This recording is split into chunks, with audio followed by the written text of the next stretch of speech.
closer together. So use the semicolon only when those two independent clauses are very closely related. Choose the coordinating conjunction that best shows the meaning that you want to convey. For example, and shows an addition, but shows contrast, or nor show choice, and yet shows contrast. Then come back.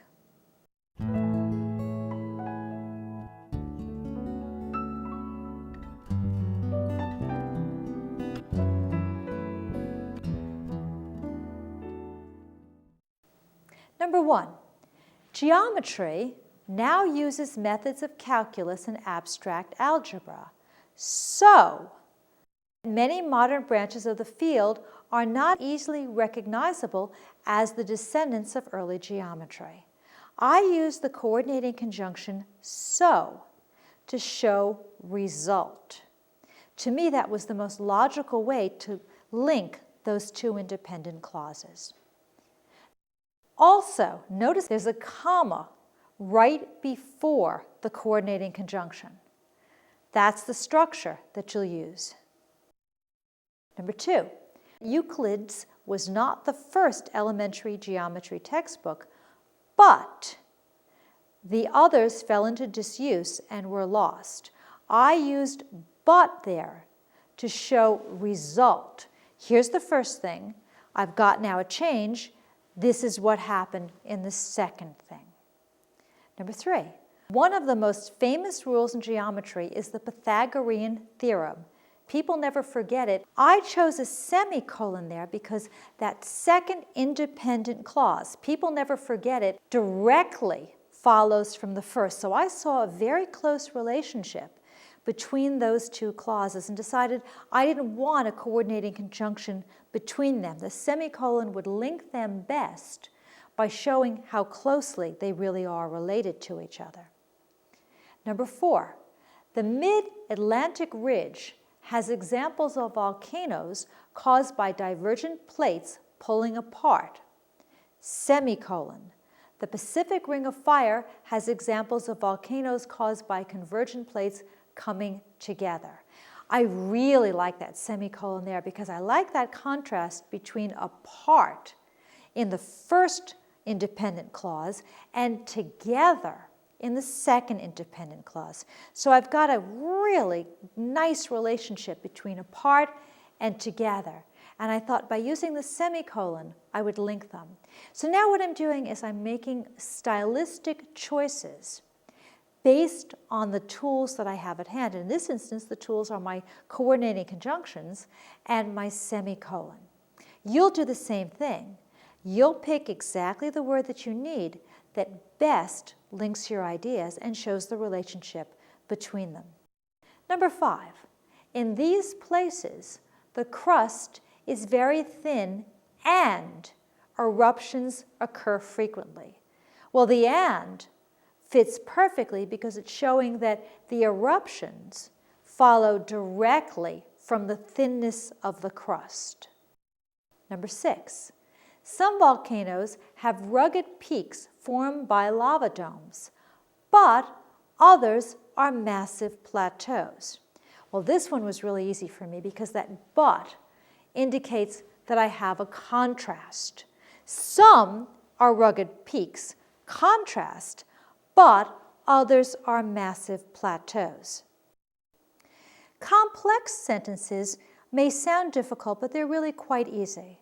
A complex sentence simply has one independent clause and at least one dependent clause. The dependent clause can go first or second, and you'll decide which method best suits your purpose and your audience. You link the dependent clause to the independent clause with a subordinating conjunction. And there are many of these, far more than just the fanboys, coordinating conjunctions. Here are a few examples. Because, when, while, unless, since, until, after, although, and as. And just with the coordinating conjunctions, you will choose the specific subordinating conjunction that expresses the exact shade of meaning that you need. Here's an example.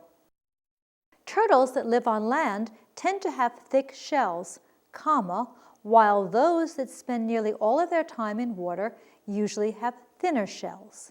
In this particular sentence, the independent clause is first. The dependent clause is second. I can tell that because my dependent clause starts with a subordinating conjunction. Were I to switch it, then I would create a slightly different meaning. Many writers like to put the dependent clause first, but that really is up to you, depending on your purpose and your audience. So now what I would like you to do is to pause the program and combine each pair of clauses to create complex sentences. Notice that I've given you the word that I would like you to use. So for example, in number 1, I'd like you to use the word when. In number 2, I'd like you to use the word because, and so on. When you finish this, come back.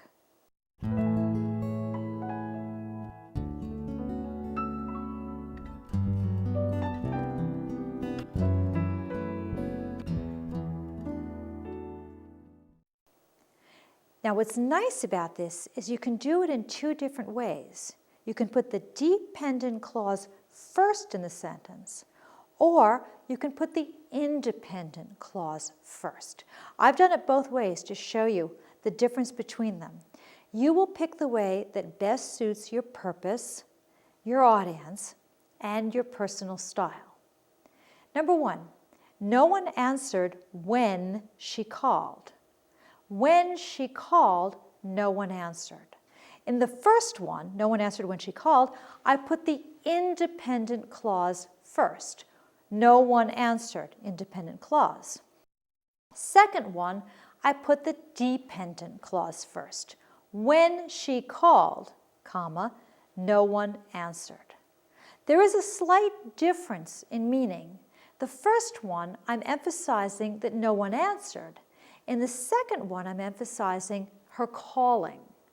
So you'll choose the one you like based on whether you want to emphasize one part of the sentence or another part of the sentence. So here, when I want to emphasize, for example, the fact that she did the calling, I would take the second one and put the dependent clause first. So when I read it, the first thing I see is her calling, when she called.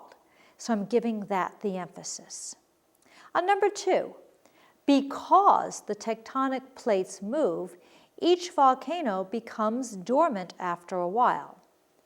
Each volcano becomes dormant after a while because the tectonic plates move. In the first one, I have the dependent clause first, which I can tell because it starts out with the dependent conjunction, because. In the second one, I have the independent clause first and the dependent clause second. Number 3, although my uncle worked very hard, he never succeeded. My uncle worked very hard, although he never succeeded. Here I have the dependent one first, and I have the independent one followed. Second example, I start out with the independent, and then I have the dependent. Let's look at this a little bit more carefully. In the first one, although my uncle worked very hard, I am emphasizing that my uncle is a hard worker. In the second one, the one where I have the independent clause first, I've still got my uncle working very hard, but now what I've done is I've taken the although and shown result. Up to you to decide which one you think best expresses your ideas. Number 4, since it allows hot molten rock to escape from deep below the surface, a volcano can radically alter the Earth's landscape. That's got my dependent clause first, as shown by the dependent conjunction since. Second example, a volcano can radically alter the Earth's landscape since it allows hot molten rock to escape from deep below the surface. Now I have my independent clause first and my dependent clause second. Number 5, I did a little bit differently. While there are volcanoes scattered all around the world, most are clustered around the Ring of Fire. So I took this dependent clause, while there are volcanoes scattered all around the world. Then I tried something a little bit different. While most are clustered around the Ring of Fire, there are volcanoes scattered all around the world.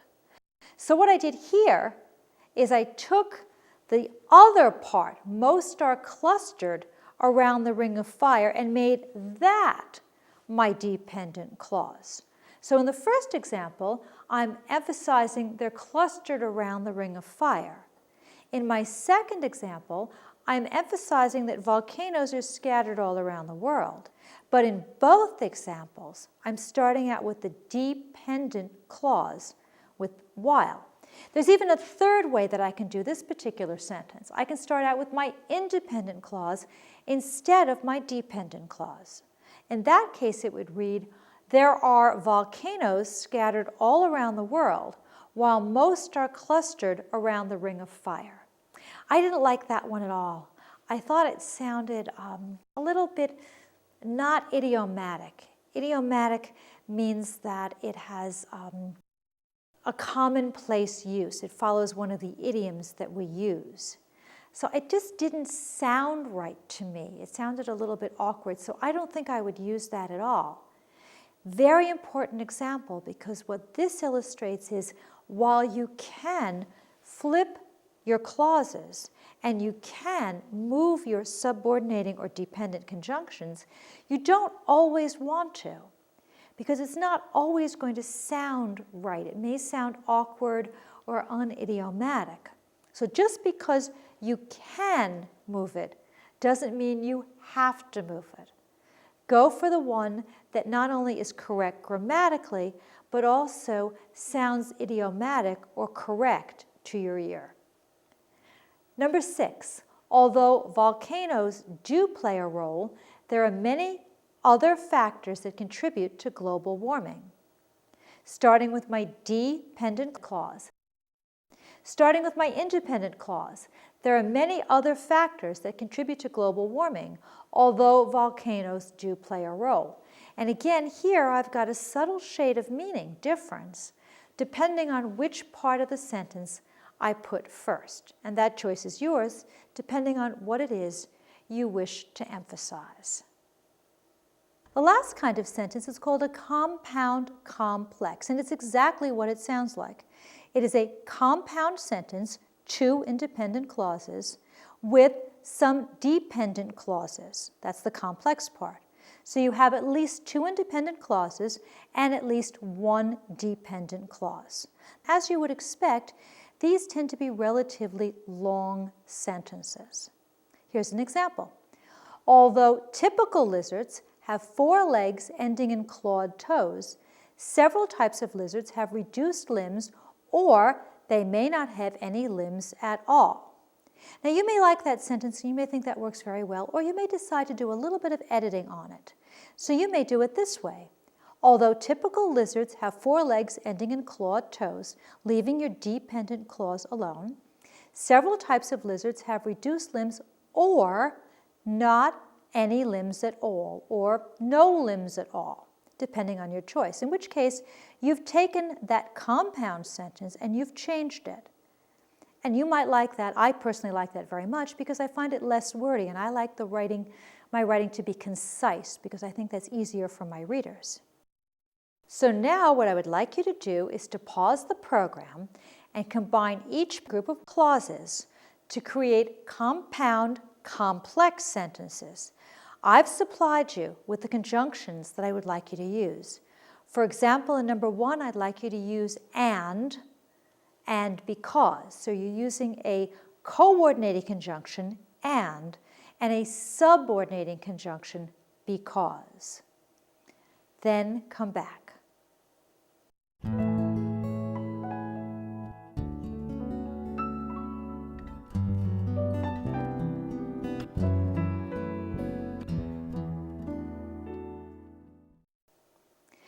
Answers, let's take a look at these. Number 1, the truck broke down and the family walked 10 miles to the nearest town because no one passed who could rescue them. The truck broke down is an independent clause. My next independent clause is the family walked 10 miles to the nearest town. So I've combined my two independent clauses with my coordinating conjunction and. That gives me my compound sentence. To make it a complex sentence, I need a dependent clause. I created that with the subordinating or dependent conjunction because. So my dependent clause I put last because no one passed who could rescue them. Again, I have an independent clause, an independent clause, and a dependent clause. That gives me my compound complex sentence. Number 2, my aunt planned to drive to work, but she couldn't until the snowplows cleared the roads. My aunt planned to drive to work is an independent clause. She couldn't is also an independent clause. It's short, but I have my subject and I have my verb. She couldn't, subject, verb.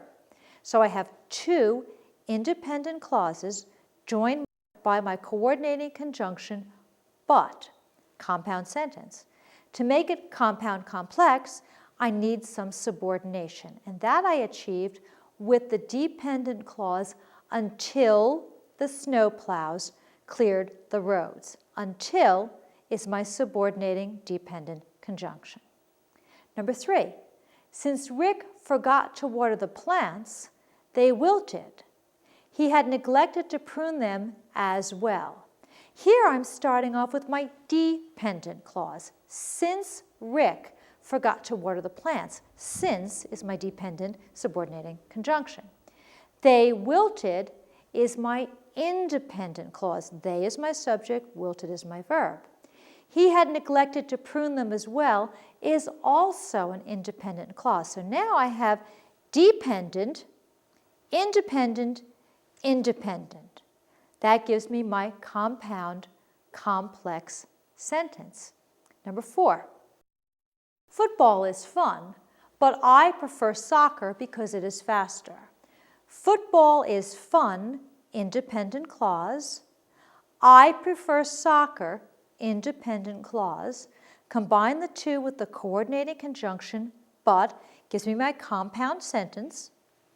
To make it compound complex, I need my dependent clause. I get that with because it is faster. So here I have independent, independent, dependent. Number 5, when it started to rain, the game was called off, so we went to a movie. When it started to rain is my dependent clause because of my dependent conjunction, when. The game was called off is independent. We went to a movie is independent. So I've got dependent, my independent, joined by the coordinating conjunction, so. Number 6, because the owner refuses to sell, the land bordering the highway will not be developed and the mall will have to be built elsewhere. Because the owner refuses to sell is a dependent clause. Starts out with the subordinating conjunction, because. My two independent clauses are the land bordering the highway will not be developed. There's one. The mall will have to be built elsewhere. That's 2. Join them with the coordinating conjunction and. So I have dependent, independent, independent. So now what is an effective sentence? Well, effective sentences have 4 main qualities. They are correct, free from errors. They are clear, as I mentioned earlier. They are concise, as I said, concise meaning they are to the point. And they are varied, which means you would use some simple, some compound, some complex, and perhaps a few compound, complex as well. Let's start with correct. You know that your sentences have to be correct to communicate your meaning clearly. Correct sentences don't have any mistakes in form, punctuation, capitalization, or modifier placement. Let's start with form. Correct sentences are complete. They do not have any parts missing. A part missing creates a fragment. A fragment may be missing your subject or your verb, or may not express a complete thought. The sentences that we looked at earlier about presidents were fragments because they were missing parts, subjects, verbs, or complete thoughts. A run-on is when you take two independent clauses, two complete sentences, and you run them together without adding one of the coordinating conjunctions, fanboys, or without adding a semicolon. A comma splice is a run-on that uses a comma instead of a semicolon. So fragments, run-ons, and comma splices are examples of sentence errors. However, you are allowed to use fragments when you write dialogue in your narratives, because people very often speak in fragments, and so you want to capture that. That'll be obvious in your writing because you'll set off your fragments with quotation marks. Other than that, however, you would want to avoid using fragments in your writing. So now what I would like you to do is to pause the program and complete each of these sentences in your study guide. Then come back.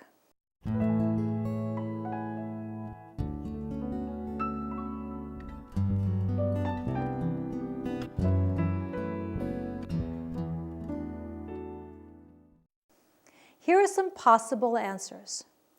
The good news is that animals help reduce blood pressure and signs of stress. What I've done there is I have corrected the fragment. The second one is also a fragment. Here's my correction. Parents who allow their children to have pets know that children can become more loving and responsible as a result. Number 3 is a run-on. Here's my correction. A diamond is cut with special grinding wheels, and diamond dust is used as an abrasive. Your answers might be a little bit different from mine, but as long as your sentences are correct and complete, it's fine. So now what I would like you to do is pause the program and identify and correct each sentence error. Then come back.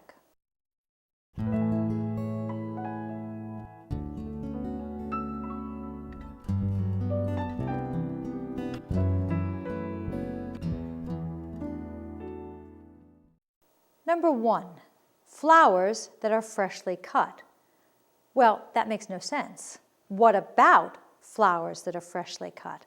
So I've got to add something to make that a complete thought. I could say flowers that are freshly cut do not last long, or flowers that are freshly cut smell so nice in the house, or flowers that are freshly cut make me sneeze. As long as I've got the rest of that sentence, I'm okay. So I've taken my fragment, I've taken my dependent clause and made it into an independent clause. Number 2, bees and wasps enable crops to grow. Caterpillars and beetles can devour these crops. Well, this is obviously a run-on because I've got two independent clauses that are run together, that are pushed together without the correct punctuation. Remember, to correct a run-on, you use one of the fanboys, one of the coordinating conjunctions, or you use a semicolon. That's the easiest fix. You can also correct a run-on by making it into two independent clauses, put a period between them. You can also correct a run-on by making one of those clauses, one of those independent clauses, into a dependent clause, and then creating a complex sentence. I'm going to try it a few different ways. I'm going to say, let's do it with a coordinating conjunction. Bees and wasps enable crops to grow, comma, but caterpillars and beetles can devour these crops. I like the but. I like the contrast. To me, it makes a lot of sense. I could have put a period there, but that would have made a rather choppy sentence, and it wouldn't have had as much logic to it. I could also put a semicolon there if I had wanted to, but I like it with the but because I like to show result. The second part of the sentence now explains the first part of the sentence. Number 3, the jar on top of the refrigerator. Well, what about the jar on top of the refrigerator? I'm missing something that happens to that jar. I have my subject, the jar, but I have no predicate. So I've got to add a predicate to take this fragment and make it into an independent clause, a complete sentence. The jar on top of the refrigerator is likely to fall off. I'll use my verb is, and I'll complete my thought. Now it's an independent clause. Next one, number 4. Insects are the most varied creatures on Earth. They share certain common features. Well, that's a run-on because I have 2 independent clauses pushed together. The first one is insects are the most varied creatures on Earth. The second one is they share certain common features. I've already tried some different variations. I'm going to try something a little bit different here. I'm going to make it into a complex sentence. I'll start with a dependent clause. Even though insects are the most varied creatures on Earth, they share certain common features. I like that a lot because now the even though they're varied makes a lot of sense when I combine it with the common features. So I chose that not only because it was a little bit different, I wanted to illustrate a point, but also because it makes the most logical sense considering what it is I want to convey. Next one. While we were at the lake swimming, well, what happened while we were at the lake swimming? I don't know. I have only a dependent clause. I have the word while, my dependent conjunction, so it doesn't make any sense. I've got to add the rest of the sentence. While we were at the lake swimming, our friends decided to go to the movies. Well, now it makes sense because we are here, they're there, and I've made a complete thought. Number 6, adult insects have 3 pairs of legs. Most have 2 pairs of wings. I have 2 independent clauses there. Adult insects have 3 pairs of legs, that's my first one. Most have 2 pairs of wings is my second one. So I've run together 2 independent clauses. I have a run-on. I want to combine them. Logically, I think I'll use the and because it would make the most sense. Adult insects have 3 pairs of legs,